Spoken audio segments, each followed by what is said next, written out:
So today we're going to look at animation with a fantastic app called Stop Motion Studio. Now, there is a free version and there is a paid version.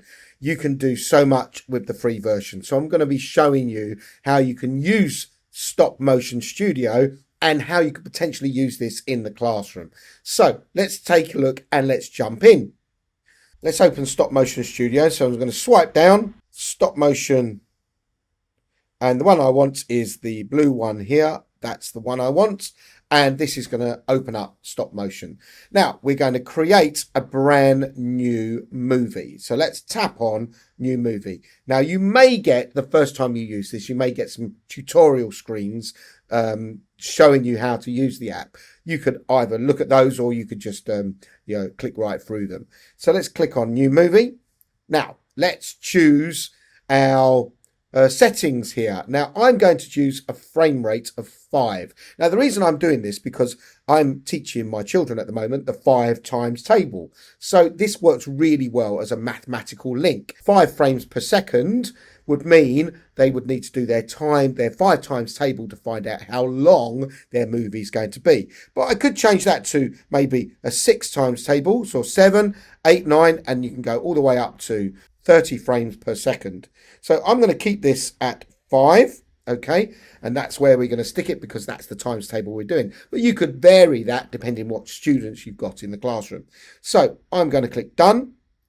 I'm going to change the quality to standard quality because I just want a smaller file, but that's up to you. And then the format, I'm going to choose, let's choose a 16:9. That's a good format. You could also choose the YouTube one, but that's a good format. That's like a standard TV format. So the final thing we're going to do is add a title. So we're going to delete that title and we're going to call this, I'm going to call this Juggling Love.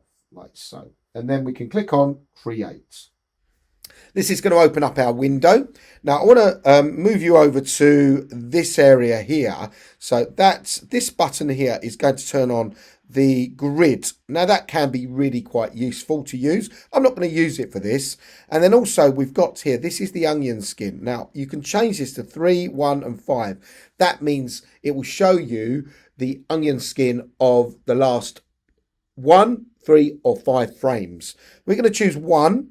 All right, that makes things easier. And I'm going to put this in the middle. What I suggest you do with the iPad is put the iPad on a stand so it's in one place and does not move. So I'm going to put this iPad onto my stand now.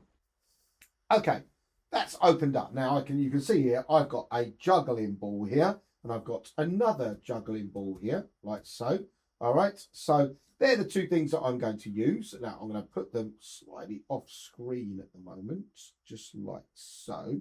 And now what we can do is we can start taking photographs, and we can use the red button there on the right in order to take the red button. So I'm going to start by taking a photograph. There is my first one. Now let's move it, and let's move this one in a little bit, and let's take another one. Then we're going to go a little bit further, like so. And we're going to keep going. Now, you can now start seeing the onion skin because the onion skin is going to now look what happens. There is the last place that I left it. I can move it and it's going to show me where I had my last image. Really useful, okay, if suddenly you need to know where the last image was. So, right, so for example, oh dear, I've moved it. Right, okay, let's put it back. We can just put it back there. And now we can just move it again. All right. So if I've made those mistakes, I can do that. So I'm going to carry on with my movie until I've finished it.